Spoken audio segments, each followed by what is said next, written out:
The battle for the 110th mayor of the nation's biggest city is getting underway, and our first guest is that man right there, now a candidate, former presidential candidate, Andrew Yang. I talked to him earlier. No one's within. I'm running for mayor for one very simple reason that we can see around us.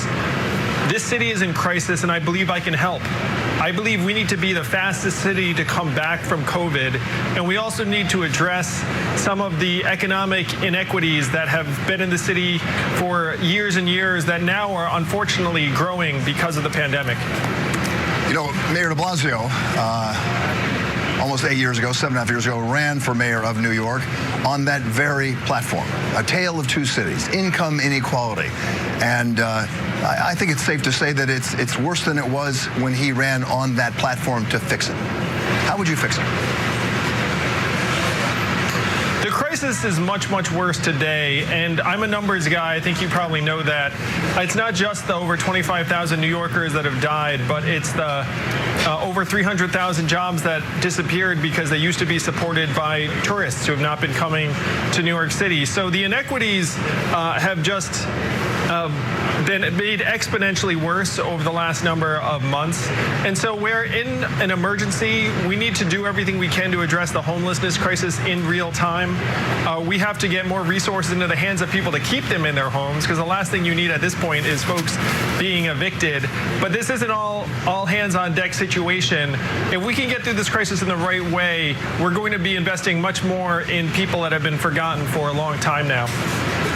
With all due respect, Mr. Yang, and you sound great, and I think a lot of people want to cheer you on for that. Everyone wants more income inequality. We have a middle class that's basically being devoured and evaporated, and you've got ultra-rich people and people who are having a real hard time. So everyone likes that and will cheer you on for that, any candidate who says that.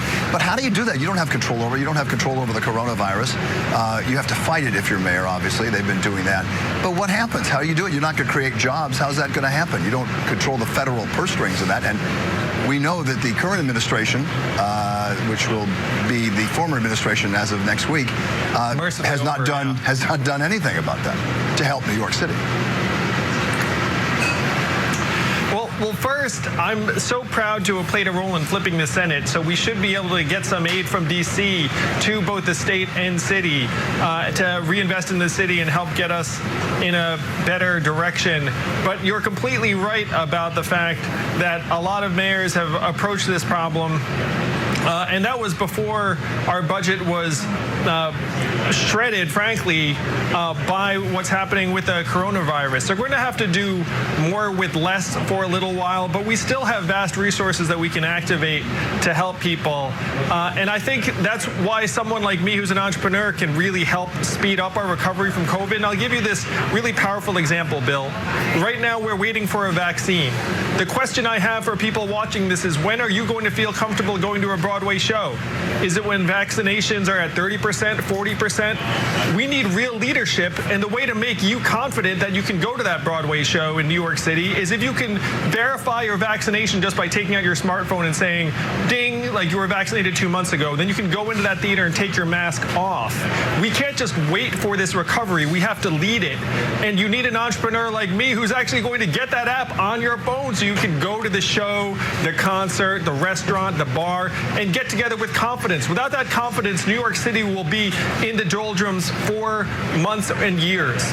Well, I think that a lot of people are going to cheer that idea. It's a good idea, getting everything on your smartphone, and we're putting the subways on the smartphone whenever they come back into full use. But they're just a sliver of what they used to be in terms of ridership.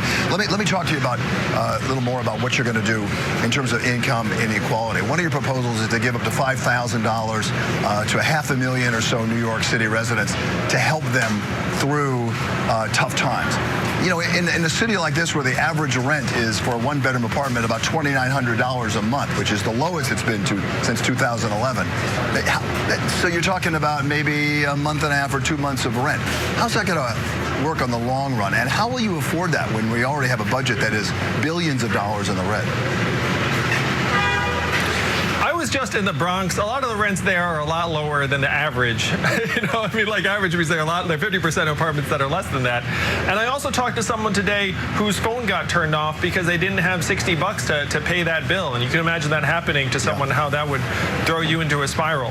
Now, one of the opportunities we have here, Bill, is that when someone hits the streets in New York City, we're already spending tens of thousands of dollars on homelessness shelters and housing them in different services. So if we spend a fraction of that keeping someone in a better situation, it actually is going to save a lot of this money that we would have spent on very, very expensive city services. Those city services are delivered quite expensively right now. So this is one of those things where you're being wise to invest a little bit before the problem gets worse.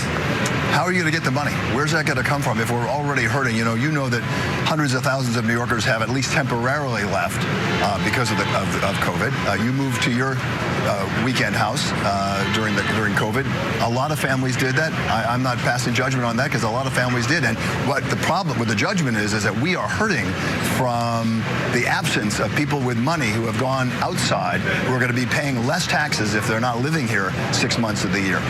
Those are the real problems that we're going to have. And as mayor, how would you afford to do that if we don't have the money?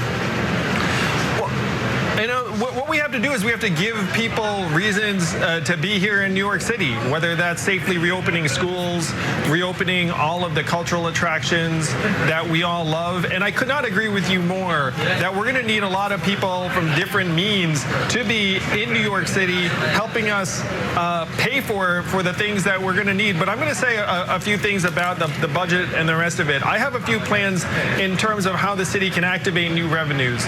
We're going to have to make some very, very difficult and challenging decisions no matter who the mayor is, but then we're going to have to learn to do more with less in the way of resources, and we're going to have to activate untapped new resources. We have to do all three of these things at once. The budget is in the red by about $5 billion a year, so this is going to be a very, very difficult challenge for the next mayor, but I have an eye as to how we can fill that gap and even create some new revenue, and I'm excited to get started.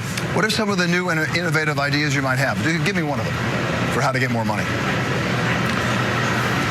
All right, I'm going to give you one, and I'm going to spill the beans, and my team's going to be mad at this, but Bill, you're like it's just between us. A very important figure. So right now, there are the major source of durable revenue in New York City is property tax. There are major landowners in New York City that are not paying property tax because they're tax exempt, but they still benefit from police and fire and various city services. So we're going to go to some of these tax exempt institutions and say, look, you're benefiting from city services. You need to pay something in the form of fees in lieu of the property taxes you should owe.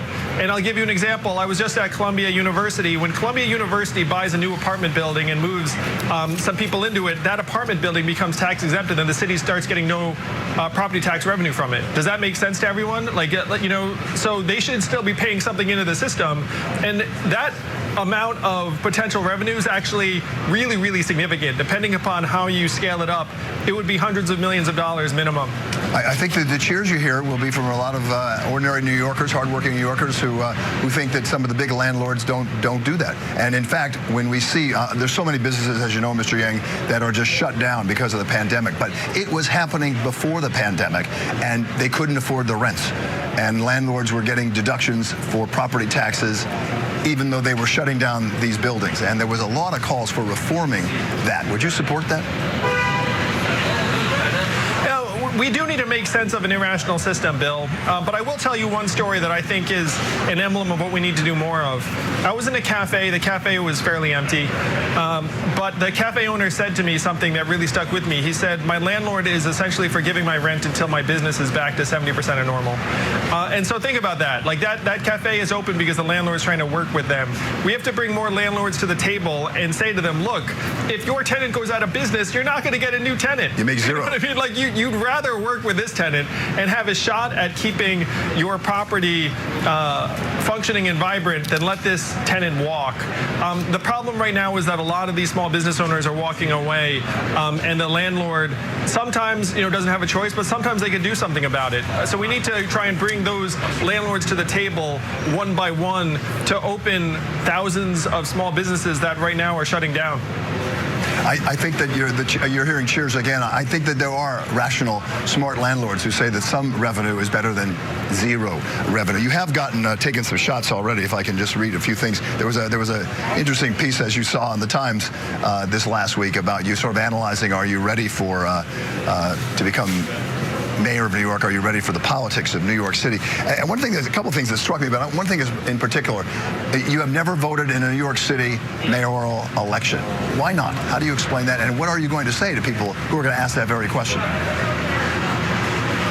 Well, Bill, I would put myself in the approximately 87 to 90% of New Yorkers who have not voted in a mayoral election, that we may have taken our city's government for granted in good times, but these are not good times. This is a crisis, and like many New Yorkers, a lot of folks are trying to step up and get engaged to help.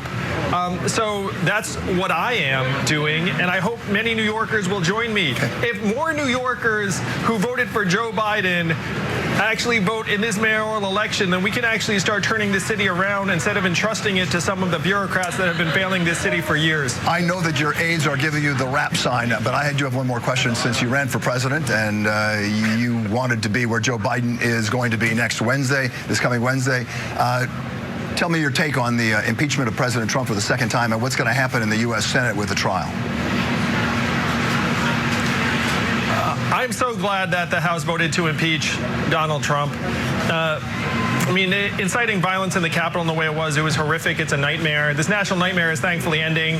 Thank you, Joe Biden and Kamala, for getting Trump out of there. This is the tail end of the Trump era, and I hope the Senate does vote to impeach. I think there's a real chance that he does, because Mitch McConnell is very angry that Donald Trump cost them those 2 seats in Georgia that I helped win for the Democrats. Yes, John Ossoff, who called me last night, and Reverend Warnock, you're going to be in the Senate helping Chuck Schumer pass real relief for the people of New York instead of having Mitch McConnell say no to everything. Thank you. You campaigned for them in Georgia. I know that. All right, Andrew Yang, giving up close the up close and personal side of what you're trying to do in your campaign for mayor. I appreciate you coming on the show. I hope to see you as the campaign unfolds. Bill, I'll be a regular as the mayor. I'll come back all the time. Thank you, New York City. Thank you, New York. Love you. And we thank mayoral candidate Andrew Yang. We hope to have other mayoral candidates over the next few months on Up Close. Put the money in our hands. Put the money in our hands. Put the money in our hands. Put the money in our hands. Can we afford it? Yes. Will it cause inflation? No. Is it awesome? Yes. Is anyone trying to make it happen? Yeah, that guy.